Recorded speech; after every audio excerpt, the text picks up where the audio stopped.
Lewis Moten, North River District. Do you need my address, or is that fine?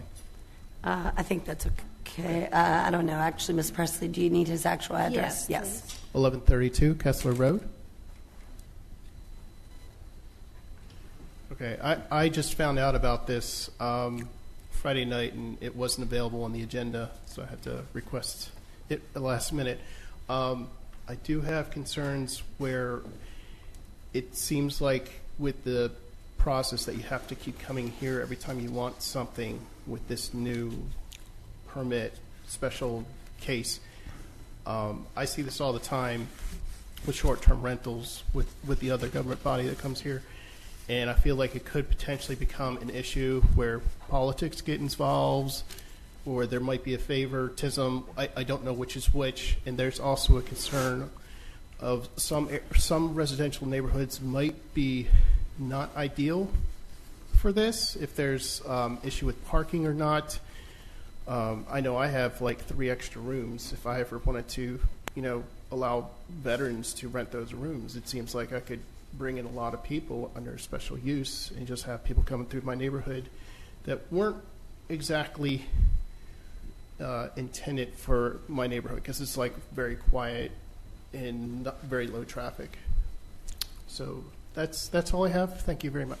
To address Mr. Moten's point, as this will be my only opportunity to do so, the state code already allows for the housing for disability in the residential district. Administratively, we learned a few months back, because I noticed there was a house on my street that leads to a dead-end cul-de-sac that had a lot of vehicles parked facing the wrong way and different vehicles changing regularly, that it looked like it was a short-term rental, and found out. So this is just, to my knowledge, adding performance standards to an already existing code. Is that correct? If you're expanding beyond what the state permits by right, that's where this comes into play. So to add the performance standards. And the special use aspect of it. I do understand and hear your concerns, though, and I do worry that there could be cases of discrimination later down the road as a result of this. Also, I just would like to add to these points that when we first adopted short-term rentals as a town amongst this dais, we had concerns about people living in the neighborhoods that would be in short-term rentals that could be child offenders or violent criminals. And I actually found this app that I was able to download on my phone, put my address into it, and I did it with the short-term rentals.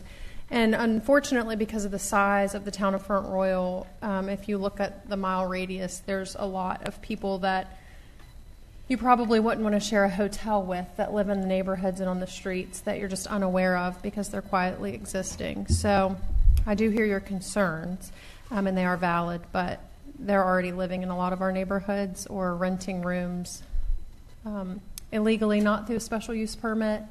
So I think cleaning up the codes and the language helps to give us some teeth, as we've said times prior, and give standards and the ability to do it the right way, or be, what's the word I'm looking for? Corrected if you're not doing it in the right way. Enforce. Good evening. My name is Lewis Moten at 1132 Kessler Road in North River District in Front Royal. Basically, I'm getting very confused over the accessory building versus accessory dwelling unit, because the dwelling unit sounds like an accessory building, yet it says that it's no residential occupancy. It's permitted in one definition, and the other we say this is specifically meant for residential occupancy. There's also this weirdness, like it seems like once this goes into effect, if I want to create an addition, I can't use that addition as any part of the ADU, but I could use any other part of the house as an ADU to skirt around that issue. If I want to purchase a house with this in mind, I have to look up and see what additions were made after this goes to an effect, so I know which part of the house I can use for an ADU or not. It's just weirdness. And then my comment earlier, I wasn't trying to single out the type of people. I'm just more focused on the traffic and such. So I'm not here with this ADU trying to focus on the people. I'm just focusing on some of the logistics and what's going on here. It just seems kind of, it needs to be cleaned up or addressed to be a bit more clear.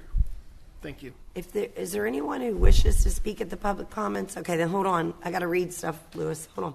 I had to say more than you did, probably.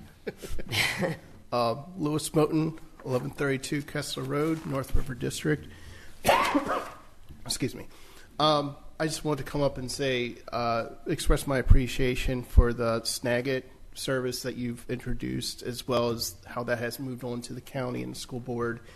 And I find it extremely useful because I can download the text files and search them, and I can find things very quickly.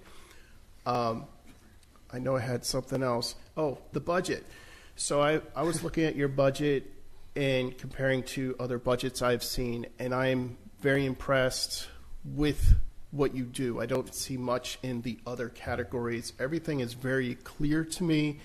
I don't see duplicate items, so it's like really nice to actually see an example of a really good report. So that's all I had to say.